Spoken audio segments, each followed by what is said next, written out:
Chapter 21. St. Jerome's was hell on earth. We were marched everywhere. In the mornings, after the priests had walked through the dorms ringing cowbells to scare us awake, we were marched to the latrines.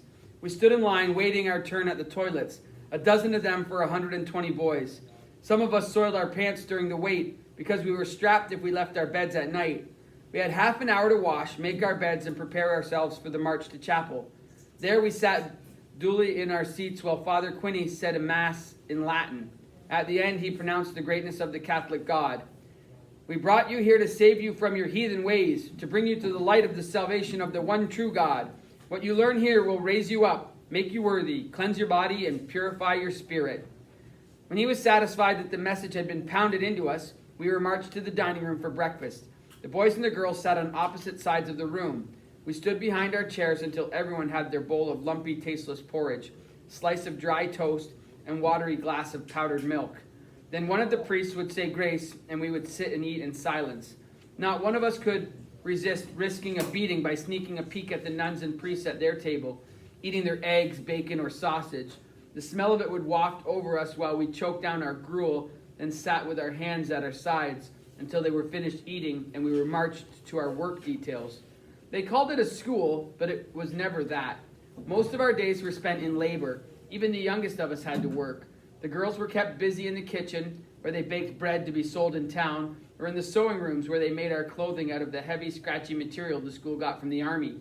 The boys mucked out the stalls of the cows and horses, hoed the fields, harvested the vegetables, or worked in the carpentry shop, where they built the furniture the priests sold to the people of White River.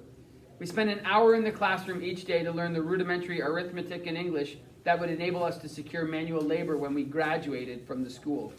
There were no grades or examinations. The only test was our ability to endure.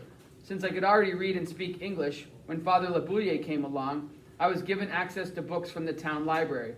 But the others had to read from primers and never gained facility with the language. Kids were routinely strapped for giving the wrong answer in front of the entire class. Kids were turned to face the wall, made to pull their pants down to their ankles, bent over with their hands on their knees, and whipped raw, boys and girls alike, except that the girls were allowed to keep their underthings on.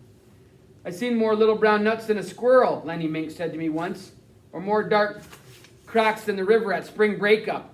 He was funny, that Lenny Mink. He died when they were trying to clear a stump from the end of a field, and a tractor chain snapped.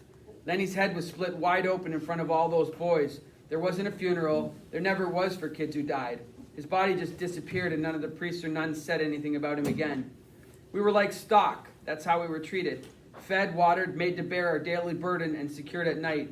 Anybody who shirked or complained was beaten in front of everyone. That was perhaps the biggest crime, making us complacent through our mute and helpless witness. Sometimes older boys or girls would jump in and try to stop a beating, but they would be pummeled and bloodied and led away, never to be seen again. We lived under constant threat. If it wasn't the direct physical threat of beatings, the iron sister, or vanishing, it was the dire threat of purgatory, hell, and the everlasting agony that religion promised for the unclean, the heathen, the unsaved. Those of us who remembered the stories told around our people's fires trembled in fear at the images of hell, damnation, fire, and brimstone. I was never sent to the iron sister, but I saw it once. Father Labouillier and I were stashing the hockey gear in the school's basement. I had an armload of equipment as I walked behind him down the stairs. We turned a corner, and there it was. It was shaped like a shoebox, long and flat, with a small grill in the door.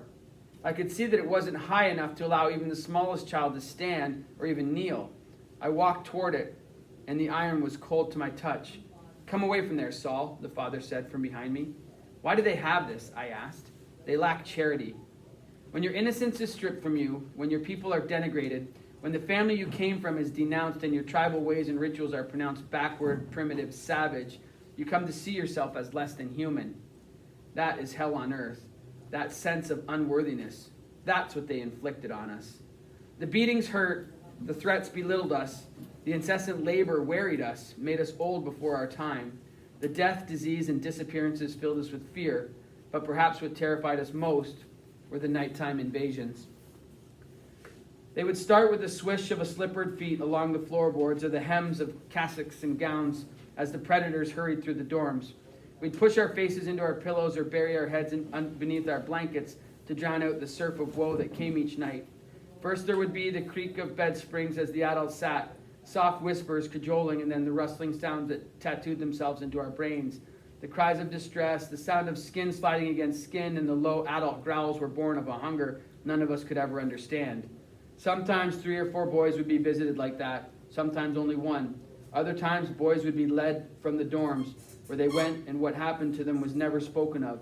In the daylight, we would look at each other blankly so that we would not cause any further shame. It was the same for the girls. God's love, Angelique Lynxleg whispered one day.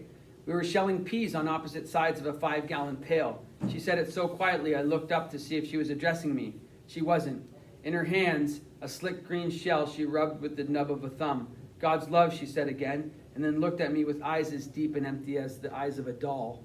What sister brings at night, what father brings, to bless me, to nourish me.